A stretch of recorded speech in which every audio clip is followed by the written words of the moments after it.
Princess and the Pizza by Mary Jane and Herm Auch.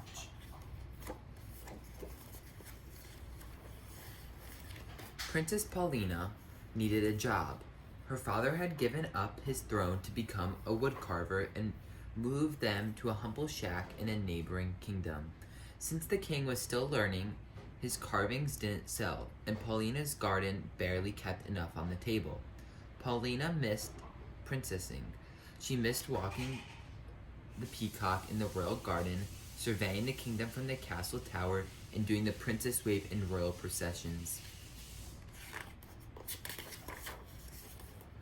Paulina tried walking a stray chicken around her shack, but it only pecked at her bare toes. Surveying the kingdom from the shack's leaky roof made even more holes. She tried princess waving at the townspeople from her father's cart, but nobody bothered to wave back. They just thought she was swatting at flies. One day, a page rode past the shack, announcing that Queen Zelda of Bloom was seeking a true princess to become the bride of her son, Prince Drumper. "This is my chance to get back to princessing," Paulina cried. She rummaged through her trunk of ex-princess stuff, brushed the wood shavings from her best ball gown, and blew away the bits of sawdust that clung to her diamond tiara. Then she tucked a piece of garlic into her bodice for good luck, snipped some fragrant herbs to cover up the garlic smell, and headed for the castle. Paulina didn't expect much competition. There wasn't another princess for hundreds of miles, but when she got to Bloom Castle, Paulina found she was one of 12 princesses hoping to become the royal bride. When she looked into her assigned room, Paulina saw that her bed, piled with 16 mattresses. Oh, for Pete's sake, the old princess and the pea trick. That's so once upon a time. Naturally, Paulina didn't sleep all night because she felt the lumpy pea through all of the mattresses. When the 12 princesses gathered in the throne room the next morning, the seven who looked bright-eyed were sent home. Now only Paulina and the 4 other sleepy princesses remained. First, they were made to write essays entitled "Why I Want to Have the Gracious and Exquisitely Beautiful Queen Zelda for My Mother-in-Law." Prince Rupert and Queen Zelda finally appeared on the balcony. Queen Zelda did all the talking. "Congratulations, ladies. You have written some lovely essays, which I will keep in my scrapbook, and you have all passed the mattress test. But to make absolutely sure you are of royal blood, there is a second test. Only a true princess can wear these glass slippers. For Pete's sake, you've never heard of sneakers?" Paulina asked. Queen Zelda gave Paulina a sharp look. "Nobody said you had to hike in them. Just try them on." After the royal page made his way around the room with the slippers, 2 big-footed princesses were sent home. Now only Paulina and the 2 others remained. One was followed around by 7 strange little men, and the other had such a long braid dragging behind her. Paulina kept tripping over it. "For Pete's sake, you never heard of scissors?" Paulina cried. Queen Zelda glared at Paulina. "You all have passed the second princess test. Your final task is to cook a feast that proves you're worthy of being my dear Drupert's wife." This set up a wail among the princesses, especially Paulina. "For Pete's sake, you have no royal chef?" "Silence," said the queen. "The table holds the makings for the 3 fine feasts. Choose well, for the winner will become my dear Drupert's bride." As Paulina started for the table, the long-haired princess tripped her, then loaded up with food.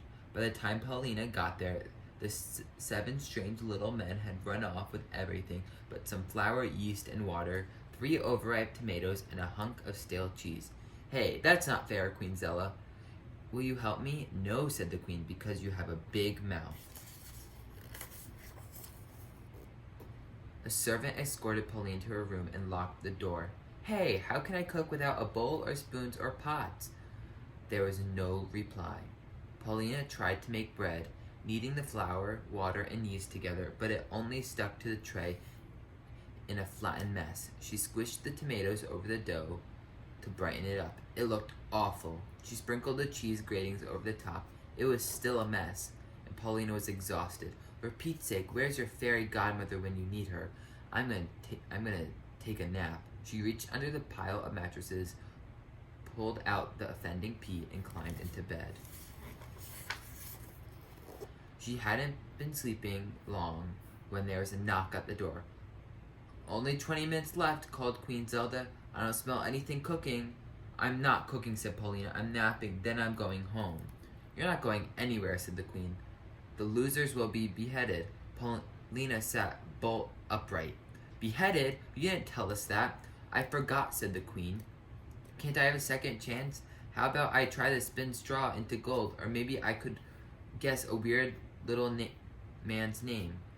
No second chances, declared the Queen. But that's not fair, Paulina cried. Who needs to be fair? I'm the Queen. Paulina leapt out of bed and ran to the window, but it was an unbelievably long drop to the ground.